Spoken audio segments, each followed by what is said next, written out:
Hello everyone, this is Father Marc at St. Boniface welcoming you to the first of what we are planning will be a series of short videos on our church. We know that we can't be together for public mass, though the church does remain open at this time for private prayer. However, we do want to keep people connected to the church during this time, and we thought it would be a good time to do some adult faith formation on the different images and symbols that we find in our church. We see them every time we enter into St. Boniface, but how often do we really sit back and think about what those images are and what they mean? And so that is the goal and hope of this series. So we hope you enjoy it. We hope you learn a little bit of something else that you didn't know already about our church.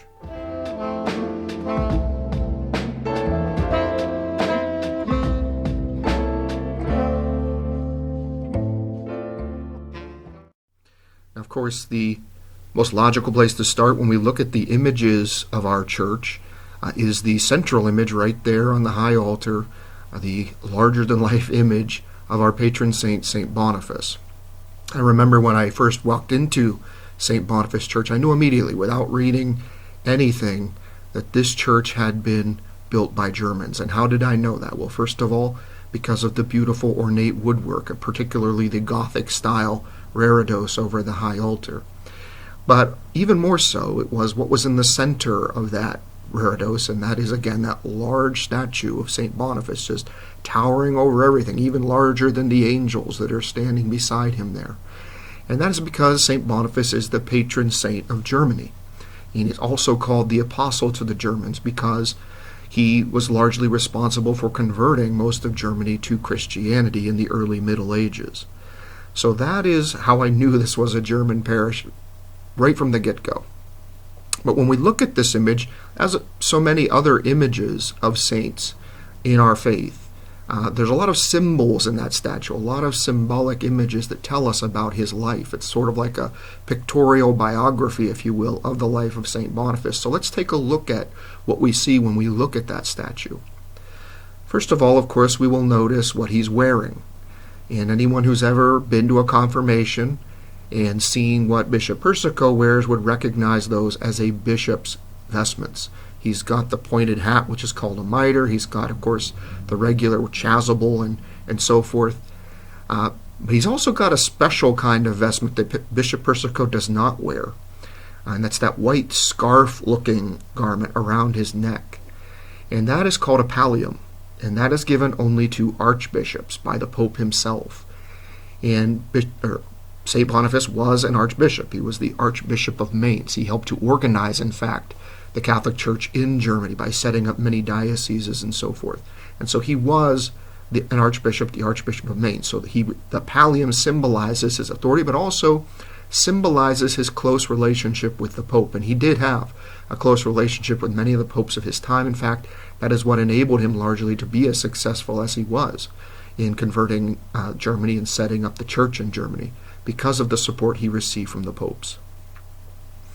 Looking closer now, we're also going to see some more interesting things here. So we're going to see, for example, in St. Boniface's right hand, he's holding a book. And that doesn't seem very different or special, right, just to look at it.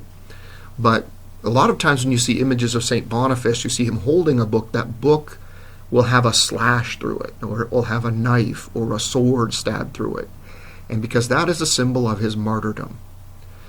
St. Boniface died a martyr. He was, as I mentioned, a bishop. He was on his way to confirm some recently baptized Christians when his party was attacked by a band of pagan bandits. And they demanded that he hand over his treasures. Well, he didn't have any treasures. All he had were his sacred books. So he freely offered those to the bandits, but they weren't interested in books. They wanted money. He didn't have any. So they slashed right through his book and slashed him down and cut the rest of his party down. And they gave their lives in the service of the faith as martyrs. So that is, again, a symbol of his martyrdom. If we look in St. Boniface's other hand, we notice an even stranger image. He's standing there holding an axe, leaning on a tree stump. And this is a symbol of his work as a missionary. And as I mentioned, he is the apostle to the Germans. The Germans, many of whom were pagan at this time, they worshipped the old Germanic gods like Wotan and gods like that. And those gods held trees to be sacred. The people had sacred poles and sacred trees for those gods. And so there's different versions of this story, but the basic point of it is he challenged the pagan gods of the Germans to a contest. He said that their gods weren't real and were powerless against his God, and to prove it, he cut down one of their sacred trees. And of course, these warlike gods would never suffer that kind of disrespect unpunished, so the people fully expected that the gods, Wotan or whoever, would strike him down with lightning or something. And of course, that didn't happen. St. Boniface was fine, and as the story goes, that entire village converted that day to Christianity. So again, the axe is a very common image you see with St. Boniface, a symbol of his work as a missionary. So these are the many images we have of our patron saint in that statue, these symbols of his life as a bishop and a priest, his life as a missionary, and his life as a martyr, giving his life in witness to the faith. That is our patron. That is, he watches over us still. We pray for his intercession, and we pray for his intercession now as we continue through this COVID-19 crisis. He certainly had to face many obstacles and challenges in his time. He weathered them all by the gift of his faith and the strength of his faith, and even went out of his way to reach out to others in difficult times. So may we follow that example of our patron. May we not give in to despair during this time, but rather keep our faith strong, following his example and following in the footsteps of St. Boniface. So stay tuned. We will be making more of these videos. Keep your eyes and ears on the web page, the Facebook page, and we will see you next time in the next episode of Our Church.